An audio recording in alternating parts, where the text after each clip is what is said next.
Hey there, it's Lara here with your weekly Witchy Wednesday astrology forecast. This time for the week of November 28th to December 4th, 2018. So we are rapidly approaching the end of 2018.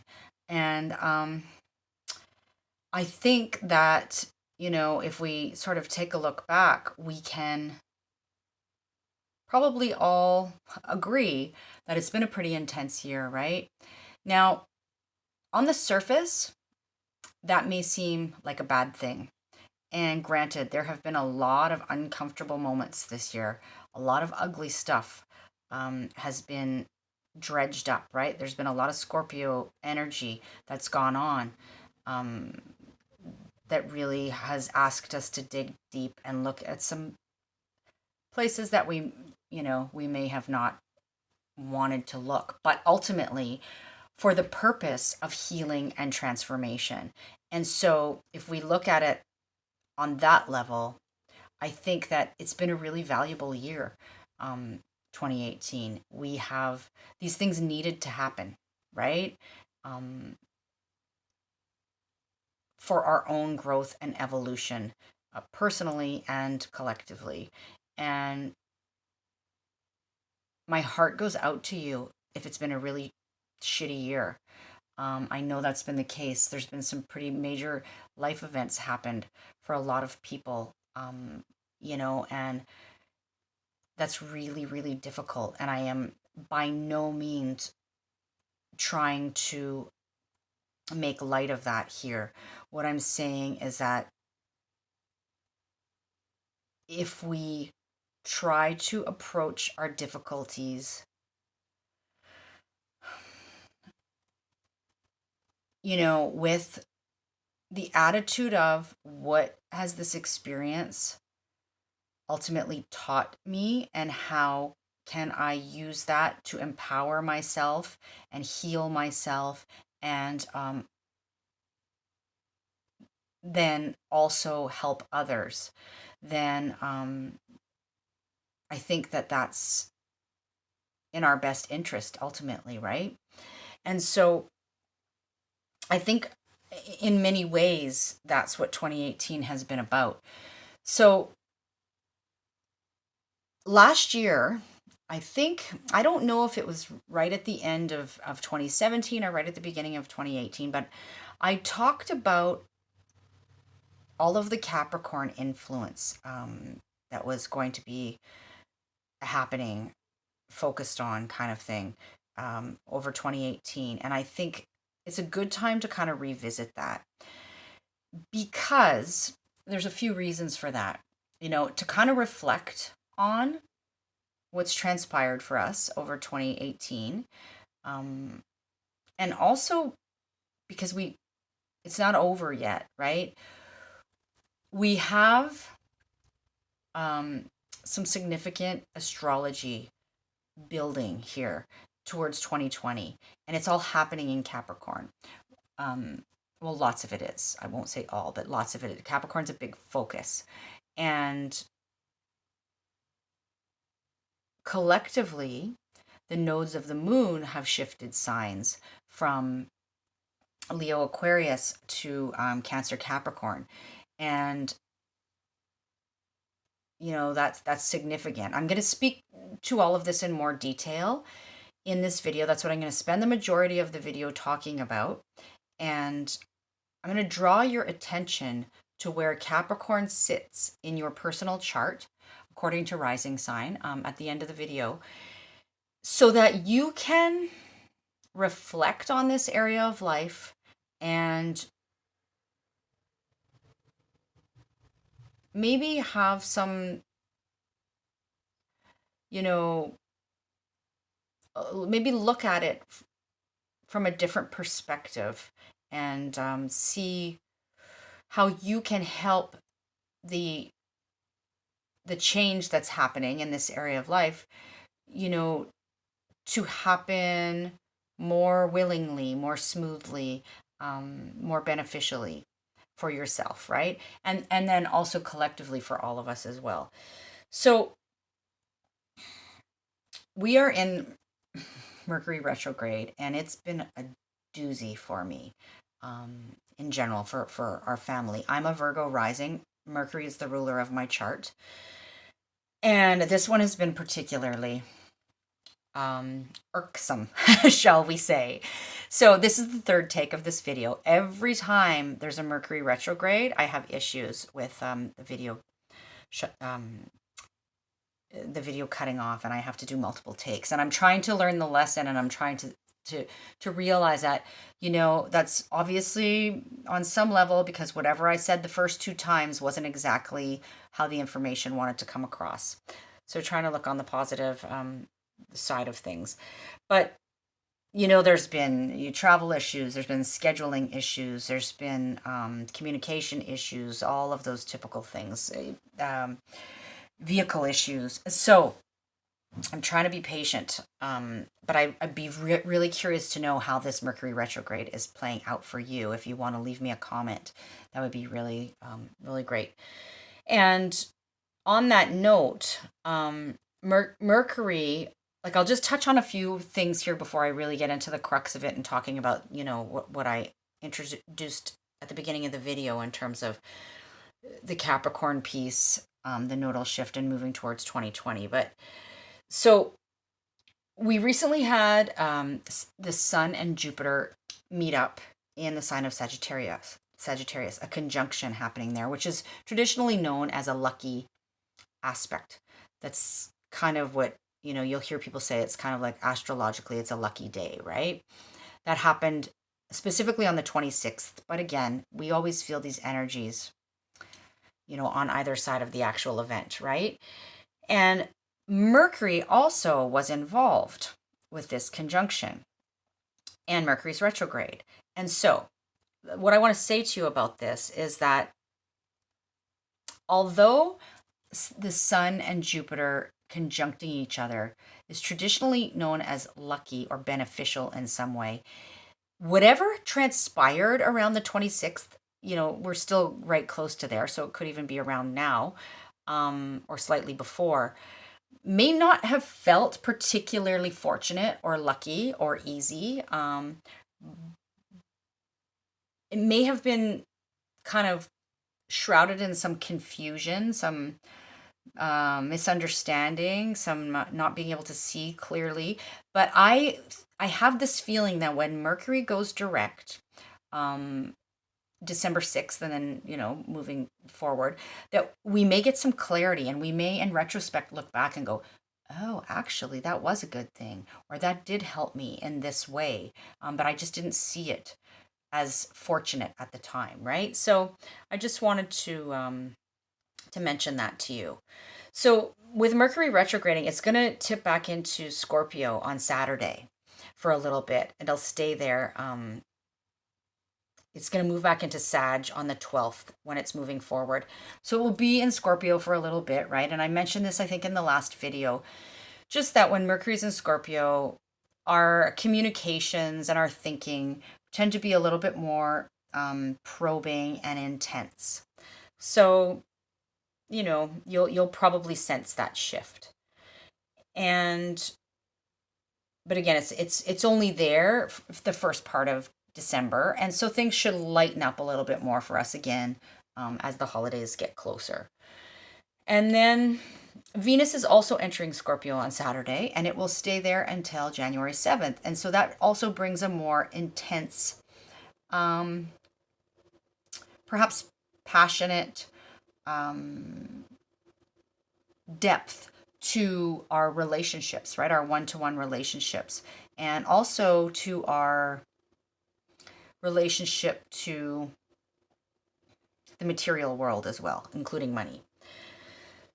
And then on Friday, Venus is going to be opposing Uranus. And so we may experience a little bit of upheaval in our relationships or our money matters. So what I would say to you here is opt for embracing any change that you feel wants to happen or that life shows you wants to happen, but not to be rebellious or reckless or impulsive when it comes to relationships and money. Um, so, because Uranus can bring that, it can be the liberator, the rebel, and it brings change. And so it sort of depends on how we choose to approach that, right? And so you can either be a bit foolhardy and then later regret it, or you can embrace the change and do it with a little bit more awareness and insight. So, okay, I'm going to show you the chart for today. I have two charts to show you, actually. I'm going to show you the current chart, and then in a minute, I'm going to show you the chart for January 2020. And there's a reason for that. So just bear with me here. So this is the chart for today. There's the sun in Sagittarius, Jupiter is in Sag, and Mercury is currently there, retrograde, going to tip back into Scorpio, like I mentioned. And there's Venus in Libra, about to move into Scorpio as well. There's Uranus, right? That is opposite Venus in the chart. So I just talked to you about that opposition. And then we have the north node of the moon that's recently moved into Cancer, and the south node that's recently moved into Capricorn, where all this other Capricorn energy is happening. There's Pluto and Saturn, which have been in Capricorn for the duration of this year, but they are getting closer and closer together. And they are going to officially meet up in January 2020. And that happens only about every 34 years. So it's pretty significant. And along with that, I think this would be a good time to show you this. This is the chart for January, what did I draw? January 12th, 2020. Okay, so looking ahead, not January 2019, January 2020. Pluto and Saturn are going to be right beside each other, making a conjunction. At that time, we'll also have the sun in Capricorn, because in January, that's where the sun is. And we will have Jupiter in Capricorn as well, soon to shift into Aquarius, but at this time it will be there. So there's all of these energies are meeting up. We will have Mercury in Capricorn, and the south node of the moon rather will still be in Capricorn. So there's this big old traffic jam. Like, we thought we had a lot of Capricorn going on this year, but we really haven't seen anything yet, right? This has just laid the foundation, so to speak, for us. And this is what we're moving towards. So if you hear astrologers talking about the astrology of 2020 and how it's a big deal, this is why. This is pretty much why. And so Capricorn, let's revisit Capricorn, is all about structures and traditions and responsibility, right? It's about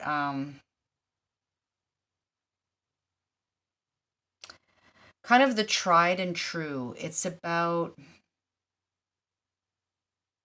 hierarchy and authority, and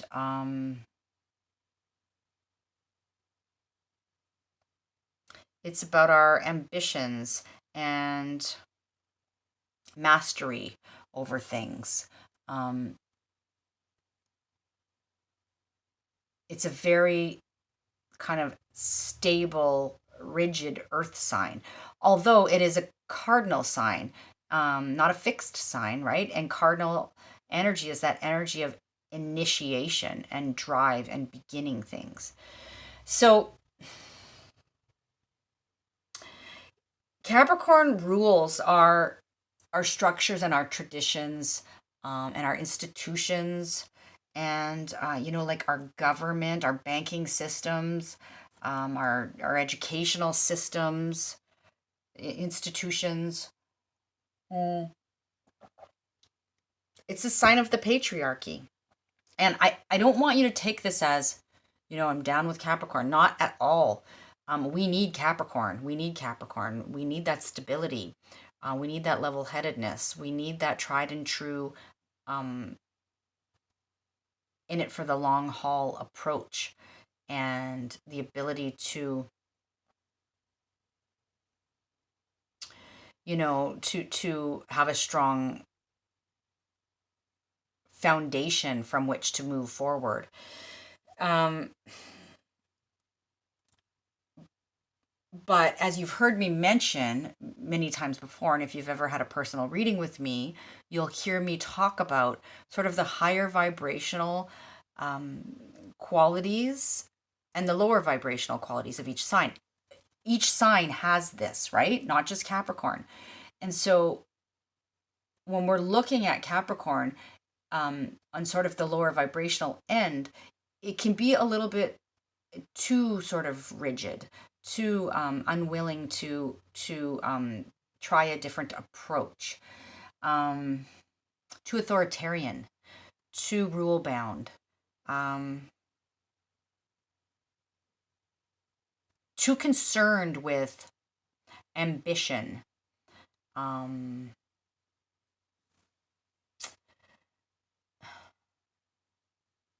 you know, not necessarily looking at the bigger picture, I guess would be one way to put it.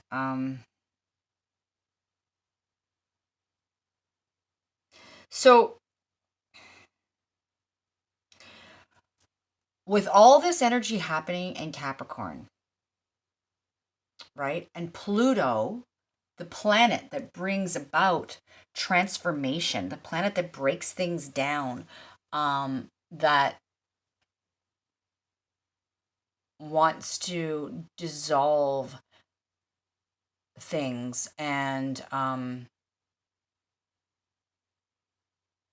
wants to kind of go deep. This is meeting up with Saturn, which rules Capricorn, right? About structure, about the tried and true traditional ways, about slow and steady wins the race, about the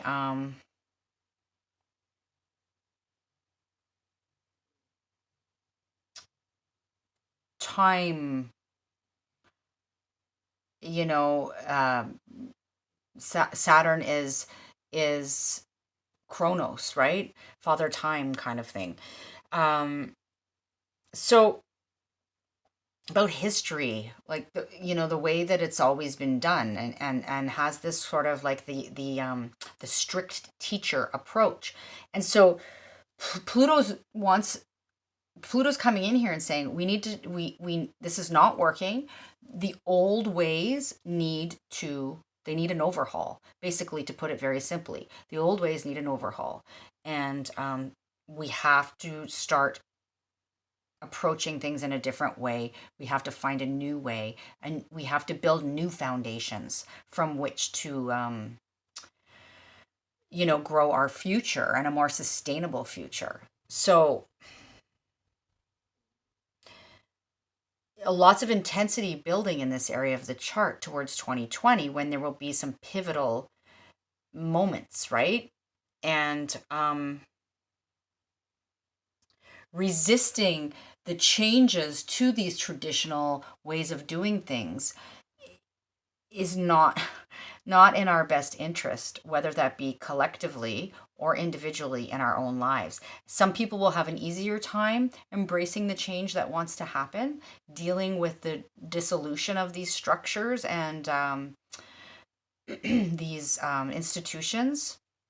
And some people will fight it tooth and nail. And we all have a choice, right? It's our choice ultimately how we choose to approach the inevitable, really. And so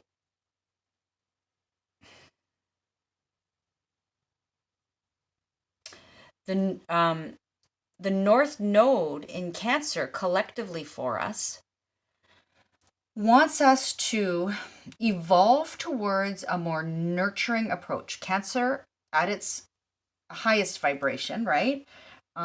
Because Cancer has a lower vibrational way of operating too, just like all the other signs. But at its higher vibration, Cancer energy is about nurturing. It's about our intuition. It's about emotional awareness and our instincts and emotional security. It's about the mother quality, right? And about, I see it as like, if we're looking at it on a more global level, it's like Mother Earth and how we have to care for her more and be more connected to her and just approach everything with this more sort of feminine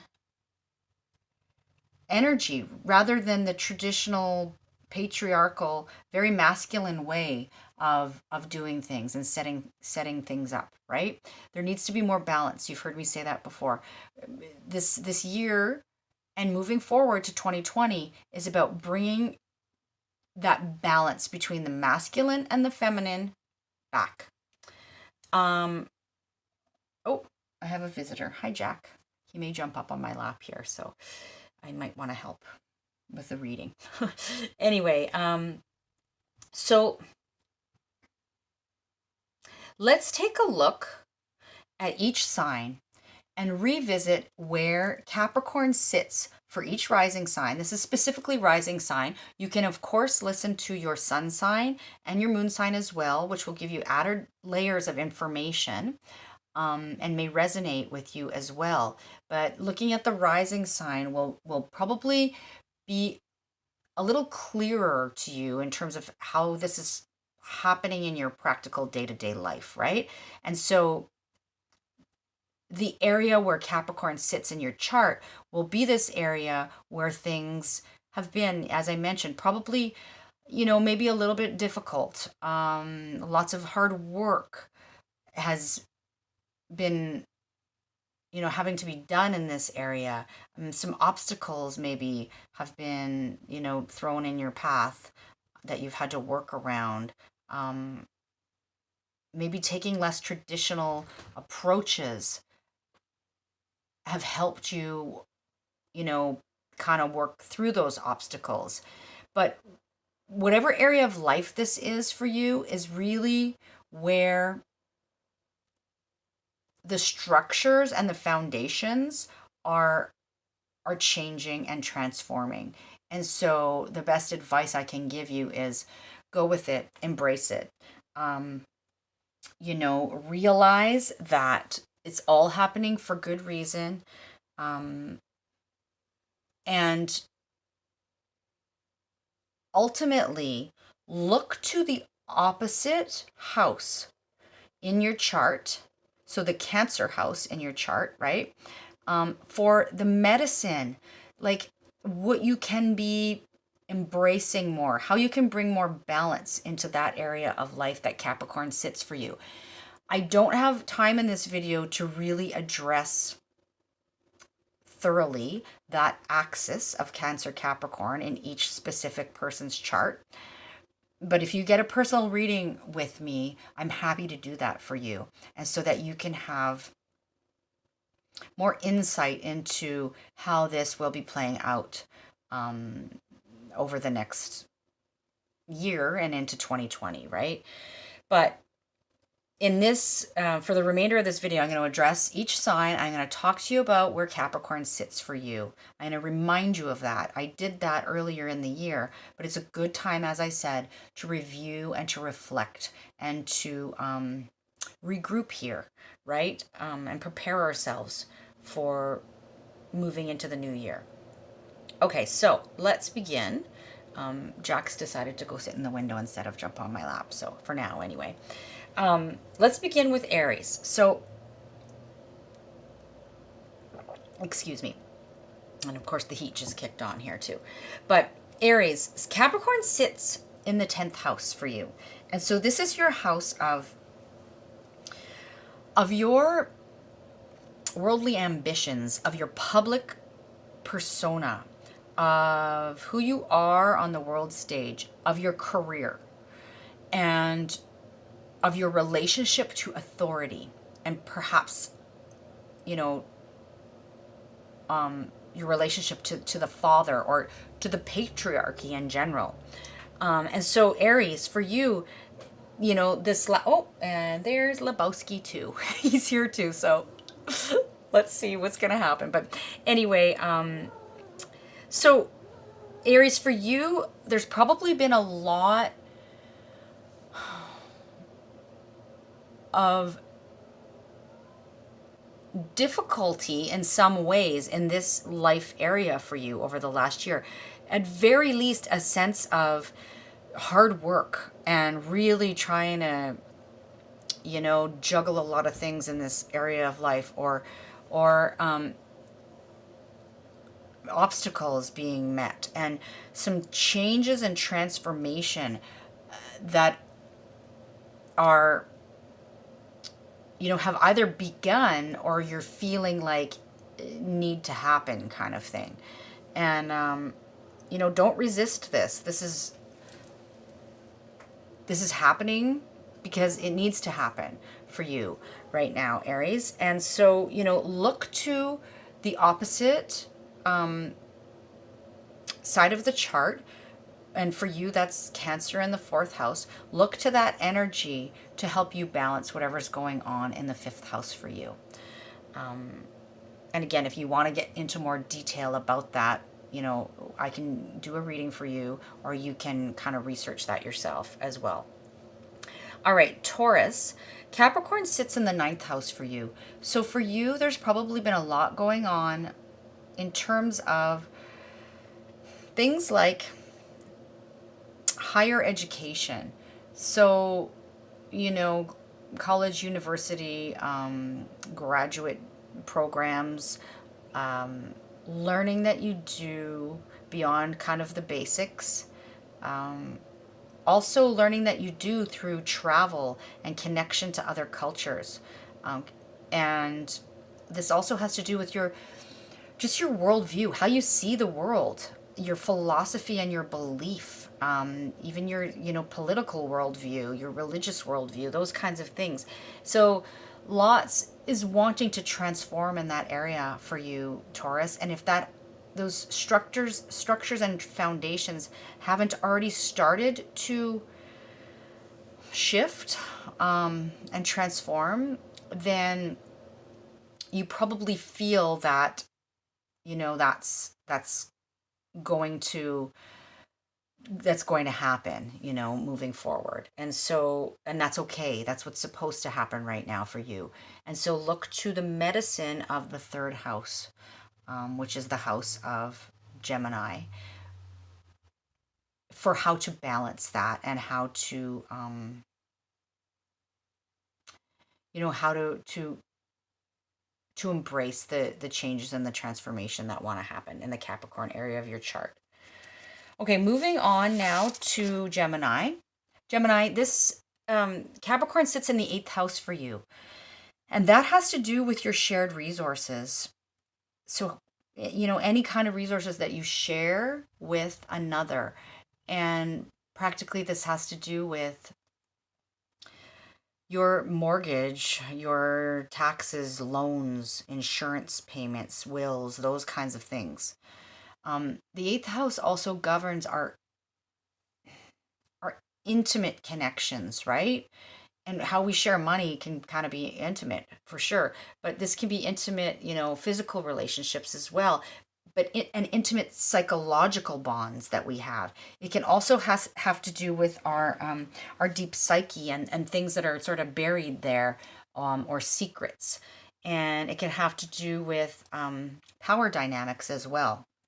And so there's probably been a lot that feels a bit burdensome at some points in time, in this area of life for you, Gemini.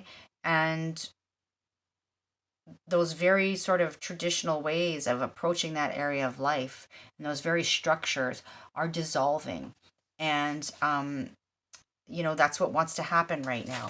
But look towards, hello, Jack. Oh, Jack doesn't like something down there, so he's decided to chew it up. So look to the second house, which is the house that traditionally rules Taurus, for the medicine there. And again, you can either research that on your own or you can connect with me for a reading and I can help you with that. Give me 1 second. I'm going to pause here. Jack is chewing up some notes of mine that are on the bottom shelf, so I will be right back. Okay, sorry about that. That's what he does when he's trying to get my attention.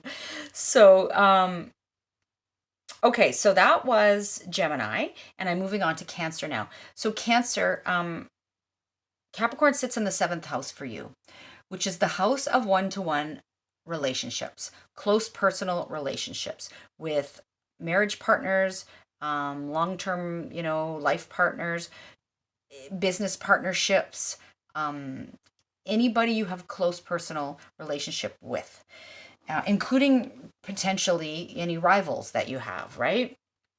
So, like on a more personal level. So, Cancer, again, this area of life is perhaps feeling a bit burdensome in some ways and has over the past year. And that's because you're being asked to transform the way you approach your one-on-one relationships. The traditional way of doing one-on-one relationship is not working for you anymore. And so, a new approach is being asked of you here. And that may take some hard work and there may be some obstacles in the way, and trust that it's all for the best in the long run. And for you, Cancer, looking towards the medicine of the 1st house, which is the house of self, it's the house of Aries, will help you bring that into balance and help you to better cope with all those sort of foundational structural changes happening in the area of one-to-one relationships. Okay, moving on to Leo. Leo, this is happening, this Capricorn piece in your 6th house. Capricorn sits in the 6th house of the chart for you. And this has to do with your daily routines, the daily grind, how you are in service to others, on the day-to-day. It has to do with your health and wellness routines as well. And so, there's been a lot going on in this area of the chart for you over the last year and will continue to be so. And there may be some obstacles in the way and some frustrations and some burdens here, in terms of the daily grind, right? And your daily routine and your health and wellness routines, that kind of thing. And this area of life may not have been super easy. And that is because Pluto's there to transform the way you do those things, that area of life. And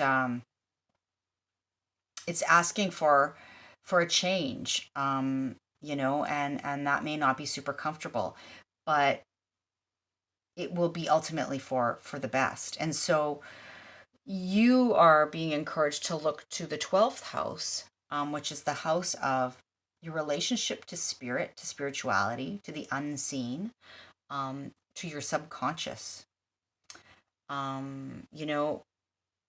It's about your inner life and solitude and rest and how you rejuvenate.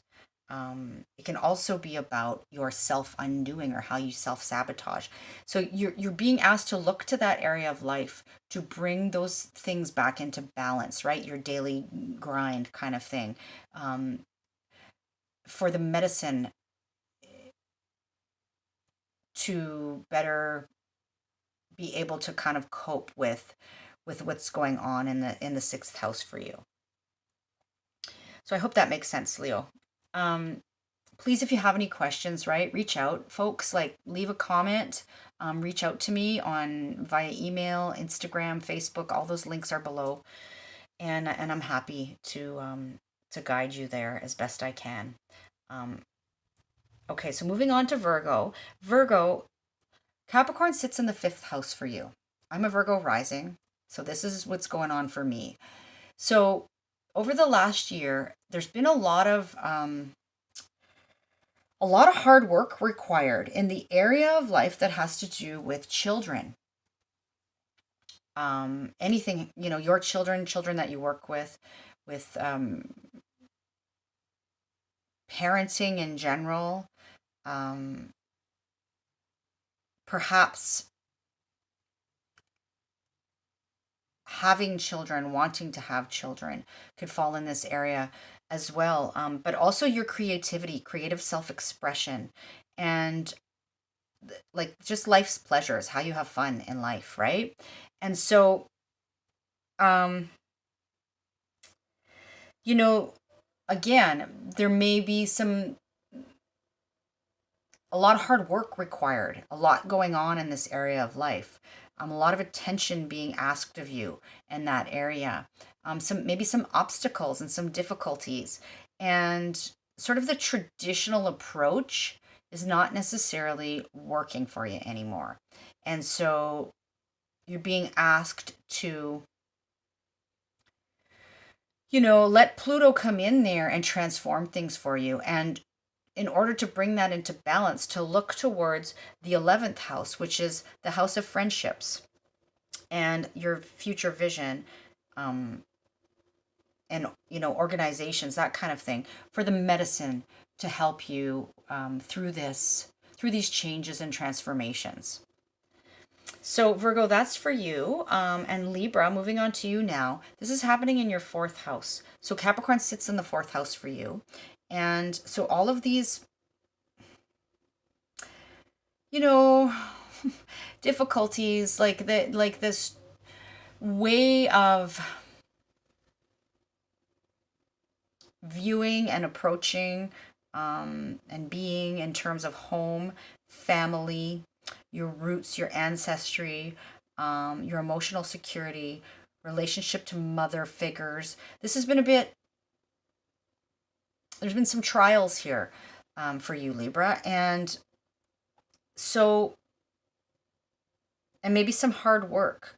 And, the traditional kind of way of doing that life area is up for review and wants to be transformed. And so looking at the 10th house, which has to do with your public persona and your worldly ambitions and your career, and sort of looking to that area of life, to help you balance what's going on in the fourth house, and as the medicine there, could be beneficial for you, Libra. But this is the area of life that all that Capricorn energy, that fourth house, is happening. And so rather than trying to resist, just try to work with it and go with it. That's the best way. Okay, moving to Scorpio. Scorpio, this is in the third house for you. So Capricorn sits in the third house for you, and that's the house of communications.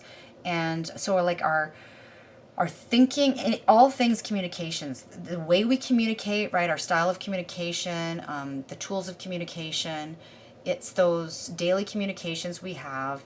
It's the area that has to do with our peers and our siblings, and the people in our community, and like the short back and forth kind of thing that happens there. So for you, Scorpio, it's been a difficult time, in the sense that maybe there's some tough lessons here, or maybe the old way of doing things in that regard is not really working anymore, and you've had to learn a new way, a new approach in terms of your communications and your thoughts and that kind of thing, and or your dealings with your peers and your siblings. And there's been some obstacles there, right? And so ultimately, that's going to be all for the better, even though some days it may not feel that way. So ultimately, look towards the ninth house to help you balance that, to help you move through that and deal with it. And that's the natural house of Sagittarius. And it has to do with our philosophies and our worldview and teaching and learning and higher education and travel.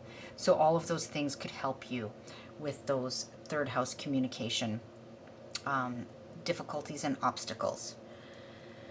Okay, moving on to Sagittarius. Sag, this is the second house for you. So Capricorn sits in the second house for you. And the second house rules are our resources, the material world, our money, right? Finances, like how we make our money, using our skills and talents, how we make a secure foundation for ourselves. Has to do with our values and our self-worth. And so all of this stuff may have been bringing about some challenges and some obstacles for you, Sag, over the last year. And, that may increase throughout 2019 and into 2020 because it wants to be something about this area of life wants to be shifted, wants to be transformed, wants to be turned over, like turning over a new leaf there. And so, allow that to happen and work with it and be patient, in that area of life and look towards the eighth house, which is shared resources and intimate connections and, sort of the deep psyche. Like this is a house of therapy. Maybe this is a good time for that right now for you, Sag. Possibly that's just one scenario, but look towards those eighth house matters. Um, Power dynamics, that kind of thing, to help you bring some medicine to the second house area, which we spoke about. All right, moving on to Capricorn. Capricorn, well, this is really, wow, man.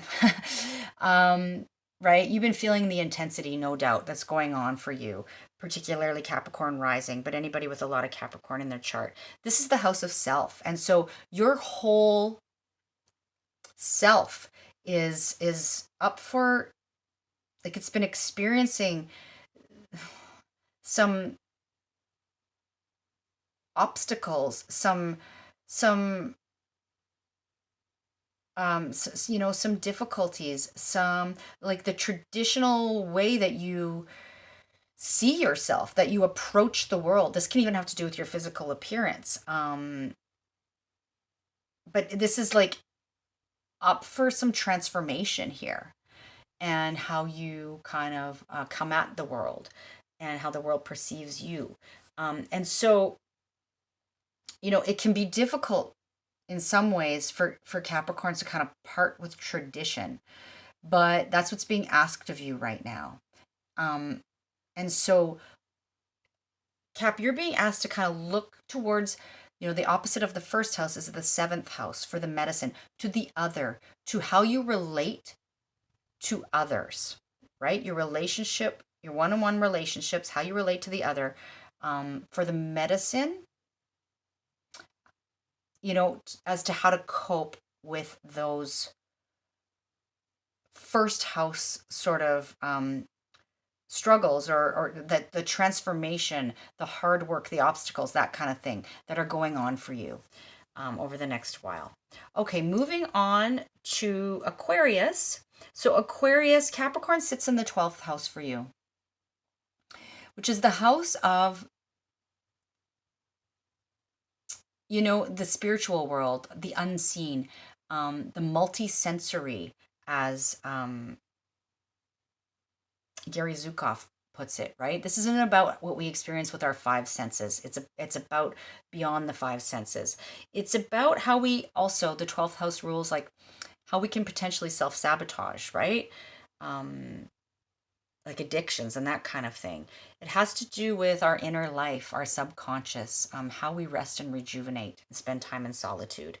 And so there have been some, some tough stuff going on here for you. And the traditional way of approaching that area of life wants to be transformed and changed and looked at in a different way and structured in a different way. And some obstacles may have been thrown in your path here for you to work through. And so look towards the medicine of the sixth house, which is the daily grind, your daily routines, It's the house that rules Virgo, right? Virgo's comfortable there. Your health and wellness routines. Well, there's Jack again. So this Aquarius, if you look to that sixth house medicine, that can help you. Say hi. With working through these 12th house, difficulties potentially. And last but not least, we're looking at Pisces. So Pisces, Capricorn sits in the 11th house for you, Pisces rising. And so this has to do with the vision you have for the future, which is not always clear, right? We don't know what the future is going to look like. We can have an idea about that, but then things happen, and what we thought was going to be the case ends up not being. It also has to do with our friendship groups and our relationship to associations and organizations, and networking, even internet associations kind of thing, internet networking and Facebook groups, that kind of thing. So Pisces, for you, oh Jack, he really wants my attention. This is, might have been sort of some difficult times happening in this area of life. 1 second. Sorry, Pisces. But, this is all ultimately for the best. So try to be patient here and embrace the changes that want to happen here. Bring a little bit more nurturing to this area of life, and look to the fifth house of fun and pleasure and children and creativity to help you balance whatever's going on in that 11th house for you. Okay, Pisces. So that's all 12 signs. And, I hope this was a good kind of review for you. It's not only a review, but again, it's to help us kind of look towards